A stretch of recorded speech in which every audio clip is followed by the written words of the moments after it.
জাংকুকের কথা শুনে হো হো করে হেসে দেয় ইয়োনো। আরেম সর্দার জাংকুকের পাশে এসে বলেন, মুখে লাগাম দিতে শিখোনি তুমি? জাংকুক তার বাবার দিকে তাকিয়ে বলেন, মুখে লাগাম দিলে সংসার করব কিভাবে বাবা? Shut up! এই, তুমি আর আমার বউ কি শুরু করেছো বলো তো? সব সময় সেই একই English, shut up shut up. এছাড়া কি তোমরা শ্বশুর বৌমা কোনো ইংলিশ শিখতে পারোনি? ভি আর আরেম সর্দার একসাথে বলে ওঠে, শ্যাট আপ! জাংকুক দুজনের দিকে তাকিয়ে বলে, নাও, শ্বশুর বৌমার এখন কম্পিটিশন শুরু। ভাই ইয়োনো, এখন তোমার লোক ডাকো, এদের নিয়ে যেতে হবে তো।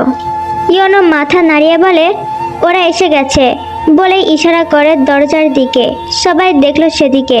ইয়ংজাংকে উদ্দেশ্য করে ইয়োনো বলে, মিস ইয়ংজাং। Yes sir.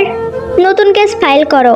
ওয়ান ডিউটি অফিসারের সামনে নিরপরাধ ব্যক্তির গায়ে হাত তোলা। জেনি এবার ইয়োনোর দিকে তাকিয়ে বলে, ইয়োনো বাবা, আর যাই হোক, আমি তো তোকে মানুষ করেছি, আমার সন্তান হিসেবে তোকেই সম্পত্তি দিতাম আমি। পাগলের মতো করিস না, আমি যা পাবো তার হাফ শেয়ার তুইও পাবি। ফিজেল হেসে ইয়োনো বলে, ফর ইয়োর কাইন্ড ইনফরমেশন, আমি যে পজিশনে আছি এটা নিম্ন কোনো পদ না, আর আমার বাপ দাদারা কোনো ফকির না যে আপনার সম্পত্তির দিকে তাকাতে হবে। আমি এমনিতেই এনাফ। পুলিশ হ্যান্ডকাপ পরিয়ে দেয় লিমিনহো আর জেনিকে। পুলিশ মহিলা এসে জেনিকে ধরে, আর পুরুষ পুলিশ লিমিনহোকে। সবাই তাকিয়ে দেখছে দুজন আসামিকে যেতে। রাজ্যের হাসি বিরাজ করছে সবার মুখে। ঠিক তখনই মহিলা পুলিশের পায়ে নিজের হিল পরা পা দিয়ে জোরে আঘাত করে জেনি। মহিলাটি আঘাত পেয়ে ঝুঁকে বসে। সেই সুযোগে কোমরে থাকা বন্দুক বের করে সোজা জাংকুকের দিকে শুট করে দেয় জেনি। জেনির এমন কাজে সবাই দিশেহারা হয়ে যায়। হঠাৎ এমন কাজ করবে কেউ বুঝে উঠতে পারেনি। ভাগ্যবশত গুলি জাংকুকের বাম হাতের পাশ দিয়ে যায়। সবাই এগিয়ে আসে জাংকুকের কাছে। ভি দেখছে জাংকুকের হাতের রক্ত। জাংকুকের হাতের রক্ত যেন ভির মাথায় চেপে বসেছে। হাত মুষ্টিবদ্ধ করে রক্ত চক্ষু নিয়ে ইয়োনোকে বলে, ওয়ান ডিউটি অফিসারের সামনে কি একজন নারী তার আসামির সাথে হিসাব মেটাতে পারে মিস্টার ইয়োনো? ইয়োনো কিছু না বলে মাথা নাড়িয়ে হ্যাঁ বুঝিয়ে দেয়। ভি বড় বড় কদম ফেলে এগিয়ে যায় জেনির দিকে। চোখ দিয়ে ইশারা করতে পাশের কর্মীরা সবাই দাঁড়ায়। ভি তার উঁচু হিল সহ পা উঁচু করে সোজা লাথি মারে জেনির বুকের ওপর। মুখ থুবড়ে জেনি পড়ে যায় মাটিতে। জেনির কাছে এগিয়ে এসে ভি হাঁটু গেড়ে নিচে বসে পড়ে। তারপর জেনির চুলের মুঠি ধরে দাঁড় করিয়ে বলে, আমার স্বামীর গায়ে একটা আঁচড় আমি কাউকে লাগতে দিই না, আর তুই তার হাতে ক্ষত বানিয়ে দিলি, তোকে তো এখন ভোগ করতেই হবে। বলেই মাটি থেকে বন্দুক উঠিয়ে নেয় ভি। জেনির হাত থেকে অনেক আগেই পড়ে যায় বন্দুক। সেটা উঠিয়ে ভি শুট করে দেয় জেনির হাতে। জেনি ছিটকে যায়। ভি একবার শুট করে জেনির চোখের দিকে ভয়ঙ্কর দৃষ্টি রেখে আবারও শুট করতে থাকে। পরপর 3টা শুট করে ভি থেমে যায়। ইয়োনোর ইশারা পেয়ে ইয়ংজাং এই বিষয়টা কেস থেকে স্কিপ করে দেয়। জেনির বিষয়ে ইয়োনোর ওপর মহল থেকে শুট করার পারমিশন পেয়েছিল। শুধু জেনি না, লিমিনহুও যে আসামি এই কাজের সাথে জড়িত তাদেরকে ওয়ান ডিউটি থাকাকালীন শুট করা যাবে। ভিকে থেমে যেতে দেখে ইয়োনো ইশারা করে পুলিশদের। ওরা জেনির আর লিমিনহু নিয়ে যাবে। ঠিক তখন লিমিনহু ধাক্কা দিয়ে সরিয়ে দেয় পাশের পুলিশকে। তারপর তার কাছে থাকা বন্দুক ভির দিকে তাক করে বলে, এই ভি না থাকলে আজ আমার দিন খুব ভালো মতো যেত। ভির জন্য আমি আমার সব হারিয়েছি, তোকে তো আমি ছাড়বো না। কথাগুলো বলেই যে শুট করে ভির দিকে সবাই দৌড়ে আসতে নেয়, বিশেষ করে জাংকুক। কিন্তু সবাই যেন ওখানে স্তব্ধ হয়ে যায়। সবাইকে অবাক করে দিয়ে হুইল চেয়ার টেনে ভির সামনে এতগুলো বছর পর ঢাল হয়ে আসে সবিন সর্দার। ভি এখনো হাঁটু গেড়ে বসে থাকার কারণে সবিন সর্দার ভির সামনে আসেই সোজা গুলি এসে লাগে সবিন সর্দারের কপাল বরাবর। কপাল ছিদ্র হয়ে রক্ত পড়ছে। ভি মূর্তির মতো বসে দেখছে। সব যেন চোখের পলকে হয়ে গেল। ইয়োনো এবার লিমিনহুর কাছে আসে, আর ইয়ংজাং আসে জেনির কাছে। লিমিনহুর হাতে লাথি মেরে বন্দুক ফেলে দেয় ইয়োনো। ওদেরকে ভালো করে দেখে নেয় আর কোনো অস্ত্র আছে কিনা। ফলস্বরূপ কোনো অস্ত্র পায় না ওরা। পুলিশ জেনিকে ওঠানোর চেষ্টায় থাকে। সবার চোখ তখন সবিন সর্দারের দিকে। সবিন সর্দার ভি আর জিমিনের দিকে তাকাচ্ছে বারবার। আফসোস হলেও এটা সত্যি যে ভি আর জিমিনের চোখে এক ফোঁটা ভালোবাসা দেখা গেল না। সুজি কান্না করছে। ও দৌড়ে আসে সবিন সর্দারের কাছে। ঠিক তখনই আরও একটা বন্দুকের শব্দ আসে সবার কানে। সবাই পাশে তাকিয়ে দেখে জেনি নিজেকে নিজের মাথায় শ্যুট করেছে। যে মহিলা পুলিশ জেনিকে উঠাতে চেয়েছিল তার সাথে থাকা বন্দুক চোখের আড়ালে নিয়ে হাতে হ্যান্ডকাপ সহ জেনি নিজেই শ্যুট করে দেয়। হালকা হেসে জেনি বলে, হেরে যখন গেছি সোজা মৃত্যুকে গ্রহণ করে নিই। তিলে তিলে মরার চেয়ে একেবারে মৃত্যুই ভালো। সুজি মুখে ওড়না চেপে মাটিতে বসে পড়ে। একদিকে বাবা অন্যদিকে মাকে একই অবস্থায় দেখে তার সহ্য হয় না। ডান হাত দিয়ে বাম হাত ধরে আছে জাংকুক। আশ্রম কর্মী একটি মেডিসিন দেয় জাংকুকের হাতে। হাতের কোণ দিয়ে গুলি চলে যায়, তাই তেমন কোনো সমস্যা হয় না। সবিন সর্দার দুর্বল হয়ে পড়েছে, শ্বাস টানছে জোরে জোরে। ভি তার দিকে তাকিয়ে বলে, এই ভি নিজেকে রক্ষা করতে জানে মিস্টার সবিন, তার বাবার দরকার হয় না। যে সময়টা দরকার ছিল তখন যখন বাবার দায়িত্ব পালন করেননি, আজ না করলেও পারতেন। সবিন সর্দার হাঁপাতে হাঁপাতে ভির দিকে মলিন দৃষ্টি দিয়ে বলে, পৃথিবীতে নিকৃষ্ট বাবা হয়ে যদি কেউ থাকে তাদের মধ্যে আমি একজন। হাজার শাস্তি ফিকে পড়ে যাবে এই অন্যায়কারী বাবার অতীতের কর্মের জন্য। তাই ভাবলাম মৃত্যুকে গ্রহণ করে মুক্তি দিই আমার তেমাকে। তোর দুটো একসাথে করে অন্যদিকে ঘুরে দাঁড়ালো ভি। চোখ ঝাপসা হয়ে এসেছে, কিন্তু চোখ বেয়ে পানি আসছে না। এই চোখের পানি অনেক আগেই শুকিয়ে গেছে। বৃষ্টি যেমন আকাশে দীর্ঘ সময় পর থেমে যায়, চোখের পানিও তেমন আস্তে আস্তে করে থেমে যায়। সবিন সর্দার এখনও ভিড় দিকে তাকিয়ে। ভিকে উদ্দেশ্য করে সবিন সর্দার বলে, একবার বাবা বলে ডাকবি না তেমা? ভি কোনো কথা বলে না, কিছুক্ষণ চুপ থাকে। ইয়ঞ্জন এসে দাঁড়ায় ভির কাছে। ভির মাথায় হাত রাখে ইয়ঞ্জন। মাকে দেখে ভি বলে, আপনার প্রতি বাবার অনুভূতি আমি পাই না। জোর করে আমাকে দিয়ে কোনো কিছু করানো সম্ভব না। আমি যার প্রতি টান অনুভব করি না তাকে হাজার চাইলেও আপন করতে পারবো না, হোক সে আমার রক্তের কেউ। সবিন সর্দারের বুক ফেটে যাচ্ছে। তিনি জিমিনের দিকে তাকিয়ে বলে, অন্তত তুই আমাকে বাবা বল। যাত্রাপথে আপন সন্তানের থেকে বাবা ডাক শুনতে চাই। জিমিন কিছু বলতে পারছে না। অনেক কষ্টে ওর পেটের দিকে তাকালো। ওখানে একজন বেড়ে উঠছে। ইয়ঞ্জনের দিকে তাকাতেই ইয়ঞ্জন মাথা নাড়িয়ে কিছু বুঝিয়ে দিলেন। জিমিন চোখের পানি মুছে বলে, বাবা। ভির চোখ বন্ধ করে নেয়। ইয়ঞ্জন এবার ভির উদ্দেশ্যে বলে, তুই কেন বলছিস না? চোখ বন্ধ রেখে ভি বলে, আমার দ্বারা সম্ভব না মা। সবিন সর্দার ভাঙা ভাঙা কণ্ঠে বলেন, একজন মৃত পথযাত্রীর ব্যক্তির ইচ্ছা পূরণ করবি না তেমা? ভি বলে ওঠে, আপনাকে হাসপাতালে নেওয়া হবে। ডক্টর জংসুক কল করেছে তো, অ্যাম্বুলেন্স আসবে এখনই। ভির কথাতে প্রকাশ পায় সেও সবিন সর্দারকে মারতে চায় না, কিন্তু বাঁচিয়ে রেখে তার পাপের শাস্তি দিতে চায়। মৃদু হাসলো সবিন সর্দার। ভাইয়ের পাশে বসে আছেন আরিম সর্দার। যতই হোক ভাই তো তার আপন। অপেক্ষায় আছে অ্যাম্বুলেন্স আসার, কিন্তু আজকে যেন অ্যাম্বুলেন্স আসতেও দেরি হচ্ছে। করারই কথা, আশ্রম থেকে হাসপাতাল তো দূরে। এদিকে জাংকুক, ইয়োনো, জংসুক বাইকে করে আসে আর ভিড় গাড়ি চলে গেছে। ভি কল করলে তারপর আসবে। আশেপাশে ভিড় ড্রাইভার থাকা মানে তাদের জীবন ঝুঁকি। আয়ু আর ইয়ঞ্জুন এনারা নিজেরাও ভাড়া করে অটোতে এসেছিলেন। আজকে যেন যত বিপদ বেড়ে গেল। কোনো উপায় না পেয়ে আরিম সর্দার বলেন, ভাইকে নিয়ে বাইকে ওঠো ইয়োনো, কোনো রকম এগোতে থাকি। সবিন সর্দার বাধা দিতে থাকে, হাত দিয়ে থামিয়ে হাঁপাতে হাঁপাতে বলে, কোনো কিছুতে লাভ নেই। আমার মাথার গভীরে যন্ত্রণা বেড়ে গেছে। আমি বুঝতে পারছি আমি বাঁচবো না। 2-1 মিনিটের জন্য কেন দৌড়াদৌড়ি করে সময় নষ্ট করবে? অন্তত তোমাদের কাছে থেকে সময়টা পার করি। ইয়ঞ্জন এবার ভিকে বলে ওঠে, এভাবে মুখ ফিরিয়ে নিস না মা। হ্যাঁ, আমি চেয়েছিলাম তুই এই লোকটাকে শাস্তি দে, কিন্তু একজন মৃত যাত্রীর ব্যক্তির ইচ্ছা পূরণ কর। আজ সে অন্তত যেতে যেতে পথে তার ভুল বুঝতে পেরেছে। আর এমন ব্যক্তিকে এতটাও অবজ্ঞা করতে নেই। খোদা মেনে নেবে না যে। এবার চোখ খুলে চোখ খুলে এদিক ওদিক না তাকিয়ে সোজা তাকালো ইয়ঞ্জনের দিকে। ইয়ঞ্জনকে দেখতে থাকে সেই কালো চামড়ার নারীটি যাকে শুধু সে একাই ভালোবাসে। মা বলেই হয়তো নারীর টান অনুভব করে ভালোবাসার জন্ম। কালো ব্যক্তিকে রক্তের মানুষ ছাড়া কেউ ভালোবাসে না। লোক দেখানো কিছু মানুষ থাকে, দুদিন পর তাদেরও পাওয়া যায় না। ইয়ঞ্জনের দিকে তাকিয়ে বলে, বাবা ডাকটা কি এতই সহজ মা? হয়তো সহজ, কিন্তু আমার জন্য তো কঠিন। আমি তো বাবা ডাকতে পারছি না। বাবা ডাকাটা আমাকে বোবা করে দিয়েছে। আসে না তো, তার জন্য এই ডাক। আমার কি দোষ? আমার ইমোশন তো উনিই খুন করে দিয়েছে আমার ছোটবেলায়। বলে ইয়ঞ্জনকে জড়িয়ে ধরে ইয়ঞ্জনের বুকে মুখ গুজে কান্নাগুলো লুকাতে থাকে। তার কান্না কাউকে দেখাতে চায় না।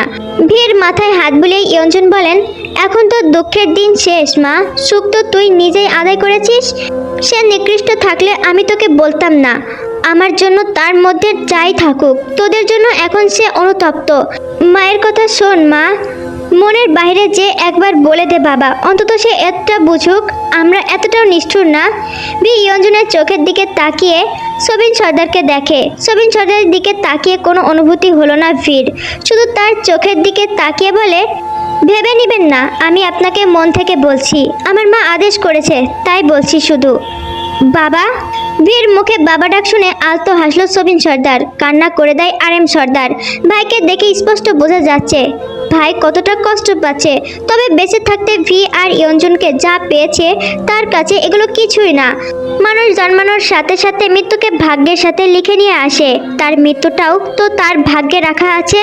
মানুষ মরণশীল। সবিন সর্দারের শ্বাস বন্ধ হয়ে যায়। জেনি নিজেও এখন বিদায় নিয়েছে। তার রুহু ঘুরছে শুধু চারিপাশে, কিন্তু তার শরীর পড়ে আছে মাটিতে। চুজি তার বাবা মায়ের দুই লাশের মাঝে মাটিতে বসে কান্না করছে। অ্যাম্বুলেন্স এসেছে, কিন্তু অনেক দেরি হয়ে গেছে এখন।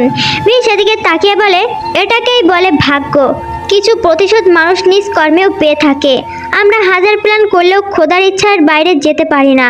সবাই নীরব দর্শক হয়ে বসে আছে। চোখ ভিজে এসেছে আরএম সর্দারের। ইয়নো নিজেও কান্নারত চোখে দেখতে থাকে সবিন সর্দারকে। গালাগালি করলেও তার উন্নতির জন্য করত। লোকটা যেমনই হোক ইয়নোর উজ্জ্বল ভবিষ্যৎ দেখতে চাইতো। সুজি বলে ওঠে, আমার বাবা মা একদিকে সবাই চলে গেল, আমি অনাথ হয়ে গেলাম। আজকেই তাদের সব সত্যি জানতে পারলাম, আর আজকেই তারা এভাবে দুনিয়া থেকে বিদায় নিল। হাউমাউ করে কান্না করছে সুজি। যেও পেশে সুজির পাশে বসে পড়ে। জাঙ্গুক এসে দাঁড়ালো পাশে। হাতের সাথে নিজের ডান হাত রাখলো। তাকালো জাঙ্গুকের দিকে। মুখে মৃদু হাসি ফুটিয়ে তোলে জাঙ্গুক চোখ দিয়ে আশ্বাস দিল, আমি আছি তোমার কাছে সবসময়ের জন্য আমার মায়াবতী। ইয়ঞ্জন একটু পিছিয়ে চলে যান। কষ্ট তার নিজেরও মধ্যেও হচ্ছে। সে যে কারণেই হোক, আজ সুখের মাঝে কিছু দুঃখের ছোঁয়া দেখা মিলল। লিমিনহোকে নিয়ে চলে গেল পুলিশ। ইয়নো সবাইকে উদ্দেশ্য করে বলে ওঠে, লাশগুলোকে নিয়ে যেতে হবে। এভাবে বসে থেকে সময় নষ্ট না করাই ভালো। আশ্রমের বাচ্চারা ঘাবড়ে যাচ্ছে। দেখলো বাচ্চাগুলোকে। ছোট্ট রোজের দিকেও চোখ গেল। ইয়নোর কথাতে সম্মতি দিয়ে বলে, বাচ্চারা আসলেও ভয় পেয়েছে খুব। যেটা হবার তা তো হয়েছে। এখন লাশ দুটো অ্যাম্বুলেন্সে নিয়ে যেতে হবে। সবাই আস্তে আস্তে উঠে দাঁড়ালো। এসে সুজিকে সামলাচ্ছে। আয়ু সামলাতে থাকে জিমিনকে এখন অতিরিক্ত চাপে রাখা যাবে না। ইয়নো তার লোককে কল করে দিয়েছে, লিসা পাখিকে ছেড়ে দাও আর চেপলি সর্দার বাড়িতে নিয়ে আসো। ওপাশ থেকে বলে ওঠে, ওকে বস। মাত্র বাসায় এসে পৌঁছালো লিসা। এদের দুটো লাশ দেখে অবাক হয়। আশেপাশে সবাই নীরব হয়ে আছে। লিসা দৌড়ে যায় তার বাবার কাছে। বলে, কি হয়েছিল বাবা? ভাবি কিছু করেছে? জিন এসে লিসাকে বলে, না রে মা, তোর ভাবি কিছুই করেনি। জিনকে দেখে অবাক হয়ে লিসা বলে, তুমি সুস্থ আছো মা? আমি একটু শান্তি পেলাম, কিন্তু তোমাকে যে ভাবি মেরেছিল ওগুলো নাটক ছিল। সে অনেক ব্যাপার। তোর কাকা কাকি মারা গেছে, তাদের জন্য দোয়া কর। ওসব কথা পরে হবে। লিসা আশেপাশে তাকালো। বাবা মায়ের মৃত্যুতে ইয়নোকে দেখতে পাচ্ছে না। ইয়নো কি তাহলে কেউ জানায়নি? আসলে লিসা জানে না ইয়নো কি করে। এখন ইয়নো তার অফিসে লিমিনহোকে নিয়ে ব্যস্ত আছে সে। এই অবস্থায় কেউ এখন ইয়নোর সম্পর্কে লিসাকে কিছু বলতে পারবে না। তাই লিসা চুপ করে আছে। মনে মনে ইয়নোর প্রতি রাগ বাড়ছে লিসার। বাকি সব কিছু বাদ, বাবা মায়ের মৃত্যুতে তার নষ্ট পুরুষ নেই, এটা যেন ইয়নোর প্রতি ঘৃণা আরো বাড়িয়ে দিল। সবিন সর্দারকে দাফন করে এসেছে জাঙ্কুক ও আরএম সর্দার। বাড়ির অবস্থা এখন নীরব। আরএম সর্দার ভাইয়ের মৃত্যুতে ভেঙে পড়েছেন। সুজি কান্না করছে, তার বাবা মায়ের দুজনের আজ মারা গেছে। জিয়ব সামলাতে থাকে সুজিকে। জিমিন নিজেও এখন কান্না করছে। সবিন সর্দারের মৃত্যুর সময় বাবা বলে সম্বোধন করা হয়। জীবনের এই প্রথম ও শেষ তার বাবাকে বাবা বলে ডেকেছে। মাকে তো কাছেই পেল না। অবশ্য মা যখন পরিচয় জানতে পারে তখন তো তার মধ্যে অনুতপ্ত দেখা যায় না। এই যুদ্ধে হেরে গিয়েছে জেনি, নিজেকে শেষ করে দিয়েছে। কারাগারে থাকার চেয়ে সে নিজেকে একেবারে শেষ করে দিল। জাঙ্কুক ব্যাগ প্যাক করছে। তাকে কাজের জন্য ঢাকার বাইরে যেতে হবে। ভি সেগুলো দেখতে থাকে। জাঙ্কুককে ব্যাগ গোছাতে সাহায্য করতে থাকে ভি।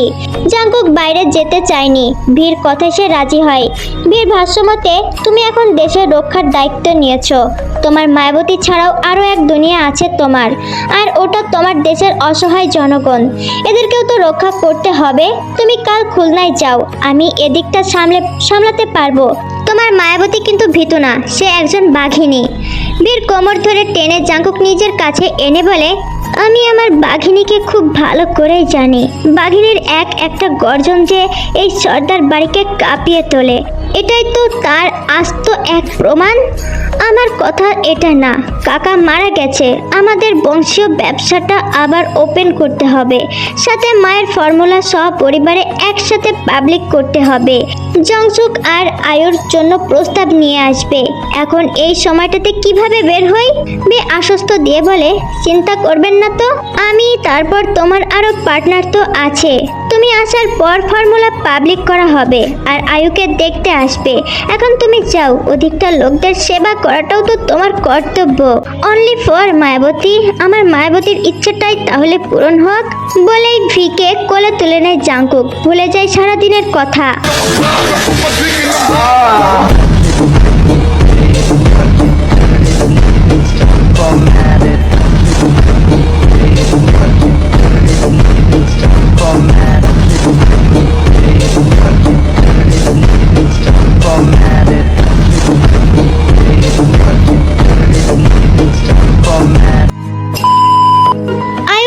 সবিন সর্দার আর জেনির কুকর্মের কথা শুনলো লিসা, তবে পুরোটা না।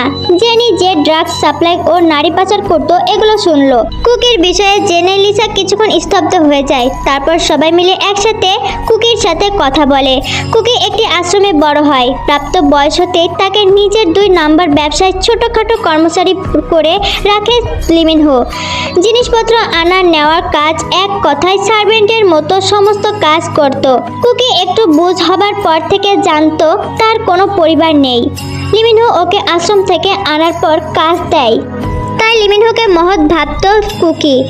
জিনের থেকে আসল সত্যি জানার পর ইয়োনো আর ইয়ংজাং গিয়ে লিমিনহোর ব্যবসা সম্পর্কে লন্ডনের পুলিশের কাছে প্রমাণসহ সবকিছু জানিয়ে দেয়। লিমিনহোর লন্ডনের অর্থনৈতিক কাজ করা বন্ধ হয়। এরপর কুকিকে সবকিছু খুলে বলে ইয়োনো আর ইয়ংজাং। ইয়োনোর কার্ড দেখে ওকে বিশ্বাস করে কুকি। বাংলাদেশে আসার পর ইয়োনো আবার মিথ্যা সেজে যোগ দেয় জেনির কাজে, আর কুকিকে জাঙ্কুক নিজের মতো আলাদা স্থানে রেখে দেয়। অন্যদিকে জেনি ও ভি মিলে অভিনয় করতে থাকে জেনি ও লিমিনহুর সামনে, যাতে করে কুকির সম্পর্কে কোনো সন্দেহ না হয় জেনির। সকালে কাজের সূত্রে ঢাকার বাইরে যাবে বলে রেডি হচ্ছে জাঙ্কুক। ভি তাকিয়ে আছে জাঙ্কুকের মুখের দিকে। জাঙ্কুক এটা দেখে স্লান হেসে বলে, এভাবে তাকিয়ে থাকলে তো বউকে রেখে যেতে ইচ্ছা করবে না মায়াবতী। বউকে দুষ্টুভাবে পেতে চায় মন। চোখ ছোট ছোট করে ভি বলে, এভাবে তাকিয়ে থাকতেই তোমার মধ্যে বান্দর নাচ শুরু হয়ে গেছে। ফির হাত ধরে নিজের কাছে এনে জাঙ্কুক বলে, বউ ছাড়া 1 মাস একা থাকবো। এই জীবন জাঙ্কুকের বক্ষ যে থাকবে শূন্য, এটা কি তুমি বুঝো? তোমাকে ছাড়া এই ভিও যে শূন্য মন্ত্রীমশাই। তবে সবার ভালো কথা চিন্তা করতে হবে তো। জনগণের সেবা করার পর আমি সুযোগ পাবো তো। কিসের? বাথরুম বিলাসের? ভি অবাক হয়ে যায়। সিরিয়াস মোমেন্টে এসেও জাঙ্কুকের এমন বলতে হবে।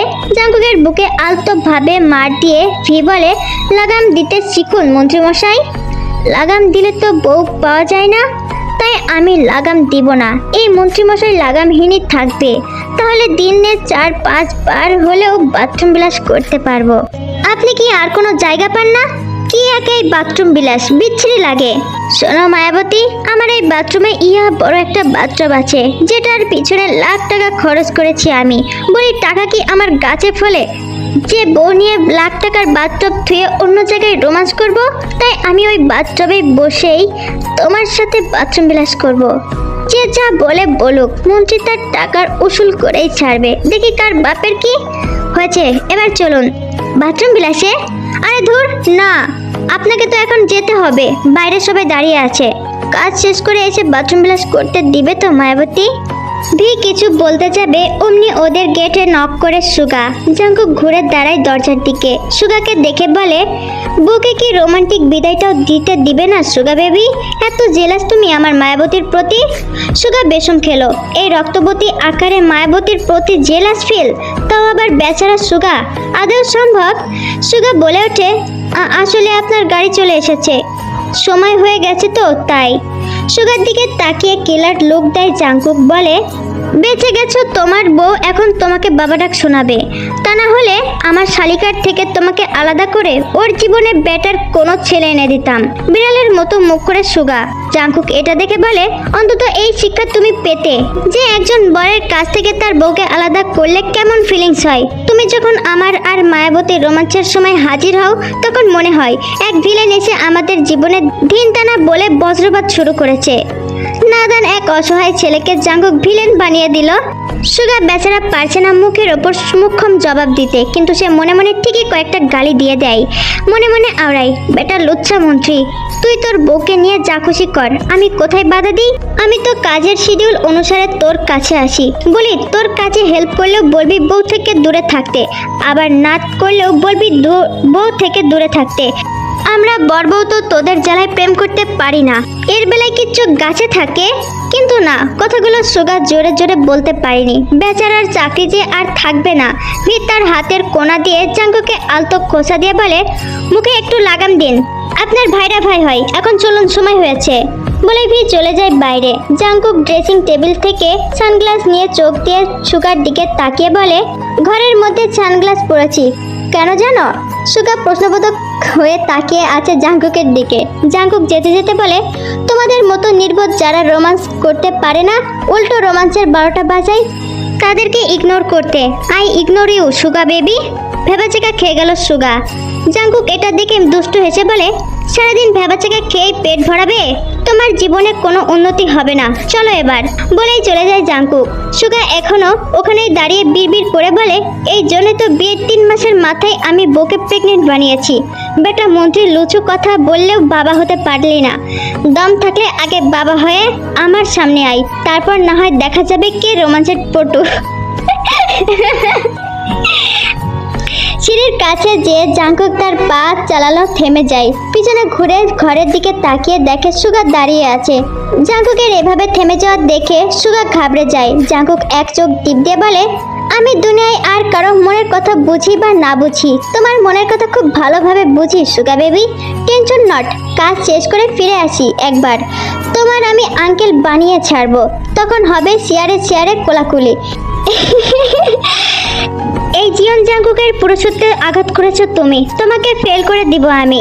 চলে যায় জাঙ্কুক। হাফ ছেড়ে বাসে সুগা। তারপর জাঙ্কুকের লাগেজ নিয়ে বের হয়। নিচে এসে জাঙ্কুক সবার সামনে দাঁড়ায়। আরএম সর্দারকে জড়িয়ে ধরে জাঙ্কুক বলে, আসি বাবা। জাঙ্কুকের মাথায় হাত রেখে আরএম সর্দার বলেন, সাবধানে যেও, তোমার জন্য অপেক্ষা করবে তোমার মায়াবতী। জাঙ্কুক মাথা নাড়িয়ে একটু ভাবুক হয়ে থেমে গেল।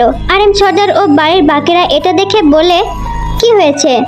জাঙ্কুক কিছু একটা ভেবে সুগার দিকে তাকালে সুগা পকেট থেকে বের করে বলে, আমার কাছে ছিল, কিন্তু আপনি আজকে দিবেন এটা ভাবিনি। জাঙ্কুক বাম ভুরুক উঁচু করে বলে, কেন? এটা আজকে দিব না তো কবে দিব? বেশ সন্দেহের দৃষ্টি দিয়ে বলে, এটা কি? Honeymoon package. সবাই এদিক ওদিক তাকিয়ে একজন আরেকজনকে দেখতে থাকে। আরএম সর্দার বলেন, এখন তুমি জনগণের সেবা করতে যাচ্ছ, এর ভিতরে বউকে নিয়ে হানিমুনে যেতে চাও? ফিরে এসেও তো যেতে পারবে হানিমুনে। অবাক হয়ে জাঙ্কুক বলে, তোমাকে কে বললো আমি আমার বউকে নিয়ে হানিমুনে যাব? ভি ক্ষিপ্ত চোখে তাকিয়ে বলে, তাহলে কার বউকে নিয়ে হানিমুনে যাবে?